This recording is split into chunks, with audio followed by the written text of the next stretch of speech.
Yes, you can change your life at 40. You can redesign it. You can rebuild it. You can reinvent yourself, whichever term you want to use. But at the end of the day, you don't have to burn everything down. Okay. That's what I started with when I began my journey of redesigning my life about a year and a half ago when I was 39. And my initial action was to burn the bridges. That's my natural inclination. And when I did that, when I took some radical actions, like for example, resigning from the company that I built myself, um, it led to massive reverberations in the magnetic field around me, or however you want to describe it. But it's actually not necessary to do such radical things. Sometimes it is, but most of the time it isn't. And the most important thing to understand is that you can redesign your life without blowing it up. And, you can land a plane, get off and get onto a different plane without, crashing the plane you're currently on. Like, that's a metaphor that I like to use in this scenario. But the first step is you have to confront the truth and listen to the signs within yourself. So you have to kind of wake up and face yourself and say, what's wrong with the life that I have? Like, why am I dissatisfied? What is it that I'm not getting from this life that I need as a person? And sometimes that's very hard to uncover because we've got so much programming. We're running so many programs from society, family, relationships, etc. But when you turn those programs off and you look inwards, you can discover what's truly important to you. And for me, and what I discovered is that there's 5 things that are super important to me, which are freedom as the North Star, truth, creation, growth, and beauty. And once I analyzed myself enough and I saw these things for what they are as part of my fabric, then I started to make decisions that were aligned with those points on the compass. And once you do that, once you've woken up, you've spoken truth to yourself, you can start to act in alignment. And when you start to do that, you might take radical action. You may quit a job, you may leave a country, you may rebuild your body in a new way. I mean, I did all those things. You may reform relationships in your life in a way that's going to change them forever. Ultimately, when you make big decisions, you jump onto a new timeline, or you shift timelines, and the other timeline that you're on no longer exists. That's the reality. It will cost you everything on another timeline to switch timelines. And it's the cost that people don't talk about. Once you do that, you can start to build and you can start to construct your way into the life that you want that's aligned with your internal compass. Once you know what those things are and you have that alignment. But here's the thing that nobody talks about. The thing about it is that there's a cost either way. There's a cost to not living in alignment, and there's a cost to living in alignment. Like I said, there's timelines that basically slowly or sometimes quickly evaporate in front of your eyes when you make big life-changing decisions.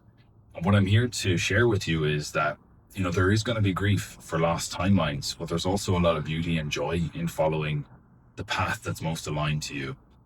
And what I'd caution at is, and I think a lot of influencers out there and a lot of people talk about like having a big vision or a fantasy, basically about what you want to be in the future, the followers, the Ferrari, the penthouse apartment, whatever it is. But a lot of that is very seductive ego fantasy. And you're much better off making aligned decisions today in the moment. Like, am I living in alignment today? So I'm living in Saigon where I want to be.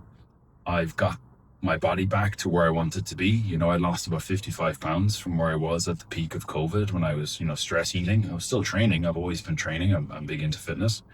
But like, I was just eating so much to kind of numb the stress and all the bullshit I was putting up with, particularly from a business context. And that had kind of a delayed fuse on it that kind of burned through until like a couple of years after COVID finished, really, where I kindly said enough is enough, both on the body front and on the business side. And I started to take radical action.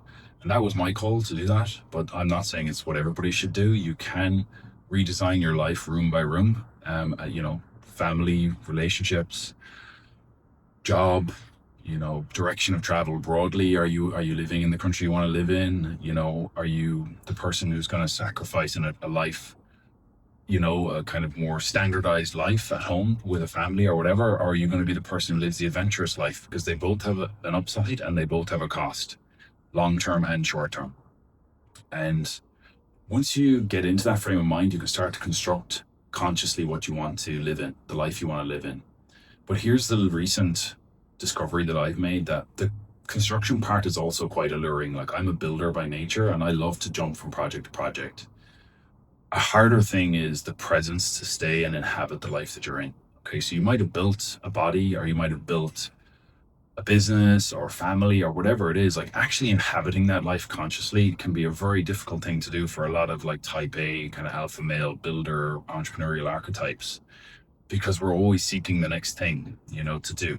And it doesn't mean you have to stop building. It's not like a black and white trade-off.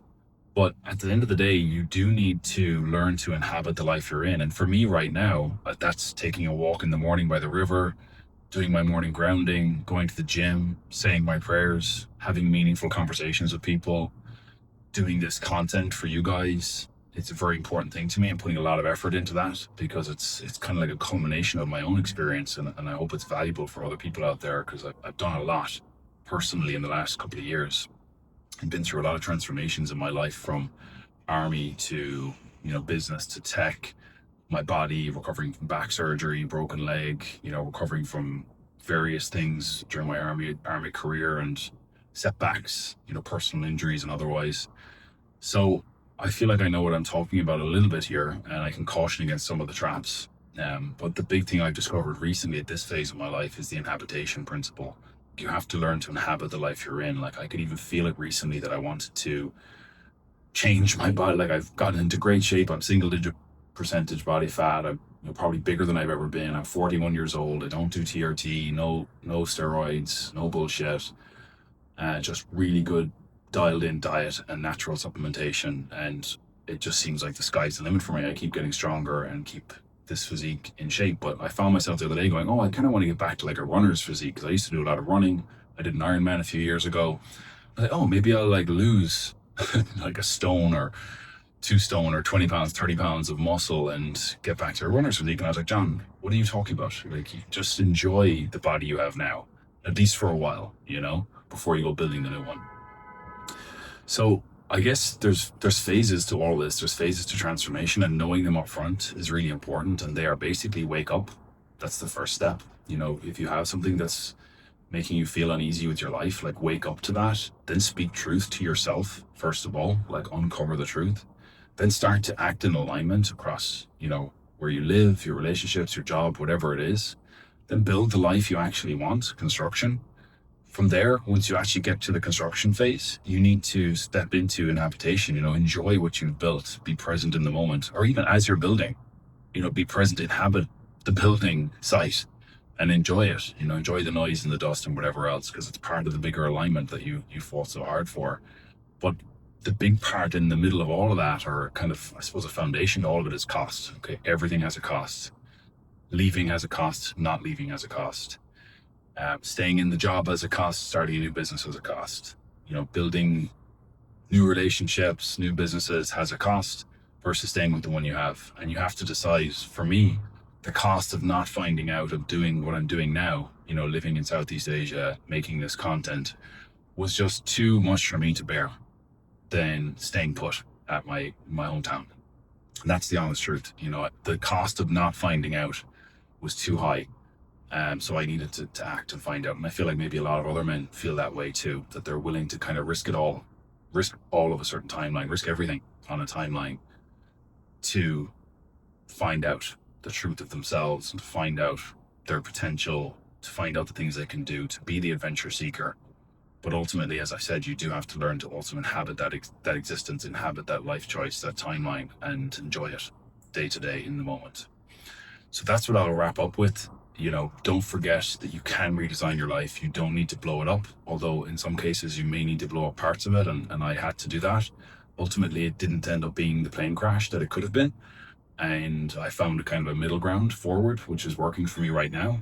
But be conscious of that cost. Be conscious of what it takes to get into alignment. Be conscious of what it takes to build, but also to inhabit the life you want and enjoy it. And from there, you can actually redesign your life without destroying everything around you and leaving a scorched earth.